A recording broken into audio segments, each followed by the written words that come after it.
ci toogaay bi mu ni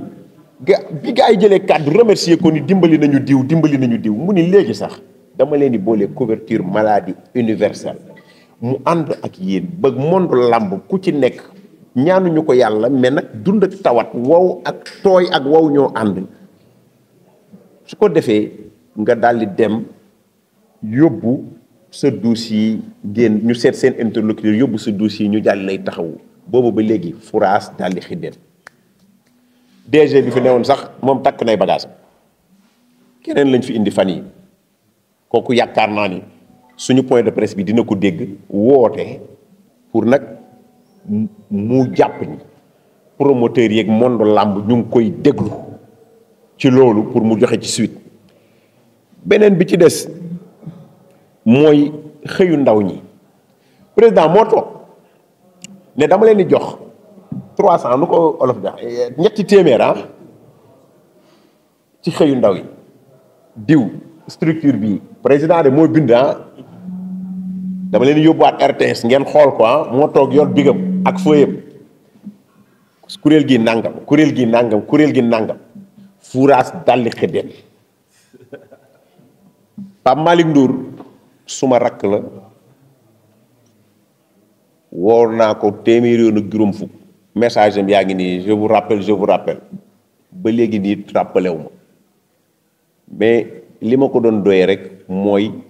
ñu toog waxtaan ba kilifa gi nga xam ni moo ko teg fi mu ko teg ba tax ñun ñu soxla ko war ci mën a waxtaan ak moom loolu lañ ko doon doyee pour que rek ñu lijjanti loolu furaas daldi xiddeen bi ñu paree ci loolu président Bira Sène mu ngi fii oto bañ ko doon a jox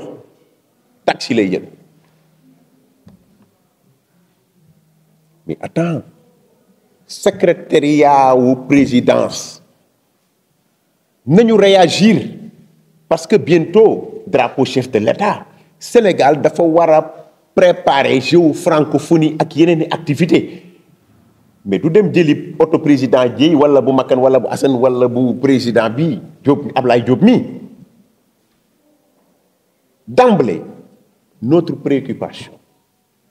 qui motive notre appel c'est juste déplorer ñàkk réaction bi nga xam ni am na ci décision chef de l'État Macky Sall ba mu nu dajalee ca présidence teg nu fa 2 heures ba 9 heures 40 et quelques minutes furaas dalli xiddeen gisuñu ci dara lu matérialisé wu may rebondir nag pour conclure je parle même pas de Macky Sall parce que ñu ngi koy féliciter parce que nit ku am yéene la ci monde làmb waaye gis nga ministre yi nga xam ne ñoo war a exécuter lii Alaaji Abdou Fall mooy wax ak yéen lii lépp ay jaar-jaar yàlla moo leen fi teg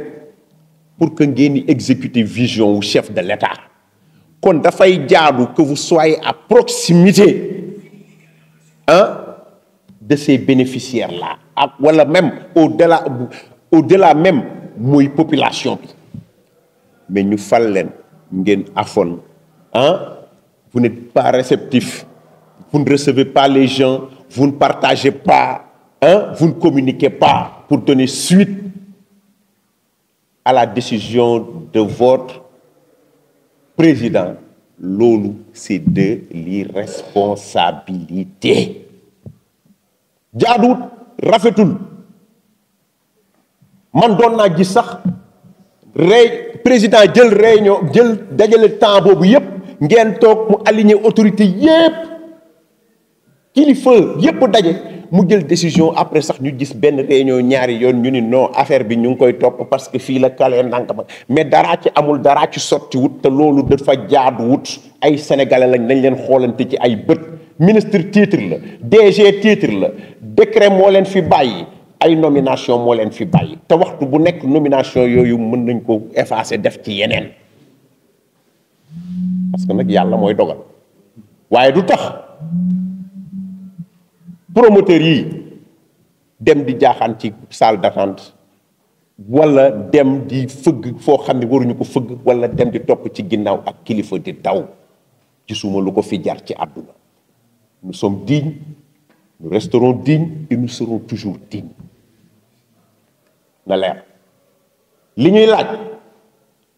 dañ ñu ko jox cërale ñu ko bind ko mu leer ci askan wi yépp askan wi ñoo ko seede kon jaadu na bu ñu demee ba ci biir gisuñu dara lu ci leer